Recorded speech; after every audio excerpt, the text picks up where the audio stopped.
Hammaga assalomu alaykum. Xivadan yo'l ustuna natural yerini izlab yurganlar bo'lsa aramizda videomizni so'rashni jo'natib qo'yarasiz. Sizlarga pryamoy egalardan 3 dona natural yerini sotib chiqdi. Orientir manzil bu yo'limiz Uchqo'zni yo'li. Xiva Sirchali mahallasi. Ko'pchilik biladi. Bunda yana Selxoz tomonidan kelaverish, O'rzo'labada o'tib kelasiz yana sentralni ko'chamiz. Bağımız köyüne Uchqo'z yine. Bağımız yine ko'chamiz burilib ketgan bunday sana. Sirchali mahallasiga kirib ketasizlar bunday sana. Xo'p, yine yo'l ustida joylashgan, shu mana yine betollaba shular olib tashlaydilar. O'yda joylashgan yeronlarimiz bo'ladi yine. Gömdirib berib, xolasangiz gömdirmindirib podvalli bir 2 etajli bir dükkan etasizmi, stroy dükkanmi planlashtirasiz. Xolagan bizneslaringizni aylantiraverasiz yine. 250 kvadrat metreden 750 kvadrat общий.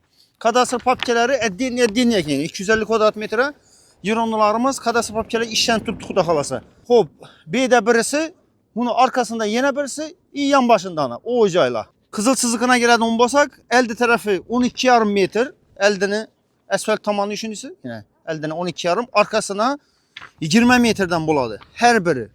Shunda arkada 2 danası yanmayan joylashgan, bunu kızılı 12,5 bo'lsa, shunda 25 oladi elde aryan tarafni. Arkasına 20. Benimçe yaman emas. Planlaşdırarsa, xalasanız ana aryan tarafım köçelik bo'ladi dedilar. Ondan bir dükkanlarını salasam, opşim sıkıladı etsem arkasında banda bir dükkanlarını kılıp planlaşdırarsa. Narxına geladigan bo'lsak, dostlar, narxi 36 milyon so'mdan ekan. Her bir yeronimiz 250 kvadrat metri. Kadastr hujjatına geladigan bo'lsak, şu aytganimizning elde tarafı araya yan başı kadastr hujjatlari eddiğini işten tuttu dediler. O şu ağayinlerin adındayken hazır yine sentralni yo'l üstündeki emas, şunun arkasındakini dokument kolumda gördüm. 250 kvadrat metre yine yazılıp tuttu. Gösterip verəsiz. 12,5'a 20 iğni boyu. 250 kvadrat metre. Banda yine kızıl çizikleri. Kızıl çizikini gösterip verəmiz yurttaşlarımıza. Yine kızıl çiziki. Yine. Bu arka tamamı buladı. Yine yine sentralni yolumuz yine daroga.